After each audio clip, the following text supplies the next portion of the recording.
At least 128 people, including journalists, politicians, lawyers and artists, were detained in 21 cities as part of an investigation launched by the Diyarbakir Chief Public Prosecutor's Office. Among those detained are 10 journalists, 25 lawyers, executives and members of the Human Rights Association Diyarbakir branch, Ahmet City Theatre actors, and People's Democratic Party executives. On the other hand, lawyers for Freedom Association, Aram Publishing House, Ahmet City Theatre, Dicle Culture and Art Association and Mesopotamia Culture and Art Association were raided as part of the operation. Abdurrahman Gök, Beritan Canözer, Mehmet Shah Oruç, and Remzi Akkaya were arrested after being detained among 10 journalists in a Diyarbakir-based operation. A lawsuit was filed against the Saturday mothers of the disappeared, who were detained during the press statement they wanted to hold on the International Day of the Enforced Disappeared in August at Altınşehir Cemetery for the disappeared, where the bodies of Hasan Ocak and Rıdvan Karakoç, who were tortured to death in custody, were found on charges of participating in unlawful meetings and marches and not dispersing despite warning.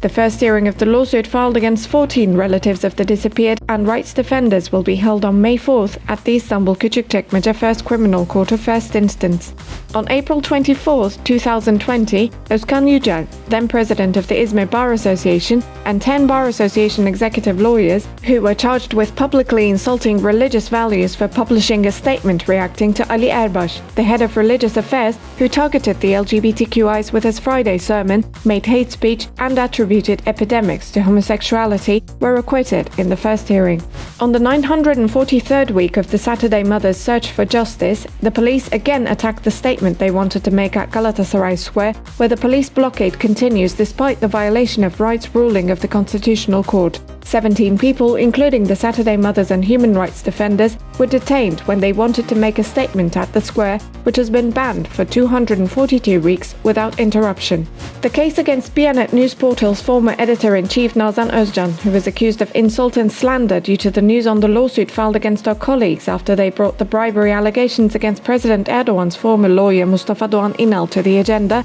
ended in acquittal at the Istanbul 34th Criminal Court of First Instance. The lawsuit filed against Republican People's Party Istanbul Provincial Chair Canan Kaftancıoğlu, who was charged with insulting the president for saying, "We will remove a dictator from this country through democracy," in her speech at an event organized by her party, ended in acquittal. A lawsuit was filed against journalists Haluk Kalafat and Elif Akgül on charges of publicly degrading the Turkish nation in accordance with Article 301 of the Turkish Criminal Code due to their news articles published on Bianet in 2015 and 2018 respectively about research books on the Armenian genocide. The trial of Eylül Deniz Yaşar, who was charged with making propaganda for a terrorist organization for a protest she covered as a journalist 5 years ago, started at Ankara 4th Assize Court. The next hearing will be held on July 22nd. An investigation was launched against journalist Oktay Candemir after reporting that the total salary of İhsan Emre Aydın, who was appointed as a trustee to Van İpekyolu municipality,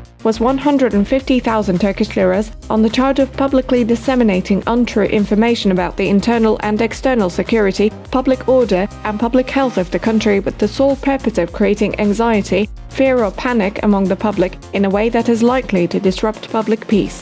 The Governorate of Ankara banned all protests and events such as panels, talks, press releases and meetings to be held in the city as part of the April 24th Armenian Genocide Remembrance Day on the grounds of protection of public order. The Armenian Genocide commemoration that the April 24th commemoration platform wanted to organize in Kadıköy this year was banned by the Istanbul Governorate. The commemoration, which was held every year between 2010 and 2019 and organized online for 2 years during the pandemic period, was also banned by the Governorate last year. The May Day, which was announced to be organized by Gebze Union of Trade Unions at the City Square, was banned by the District Governorate. The Istanbul 10th Criminal Judicature of Peace and Istanbul Anatolian 3rd Criminal Judicature of Peace censored 357 social media content, including 39 news articles related to the statements of Muhammed Yakut, who made various allegations against the government and pro-government business people on his YouTube channel Deliler Delisi. 102 content, including 97 news articles on the hosting of Sadullah Alagöz, a businessman who sexually abused a 17-year-old child, by the Minister of Family and Social Services Derya Yanık and her deputy, while an investigation against him was ongoing, but blocked from access by the Ankara Fifth Criminal Judicature of Peace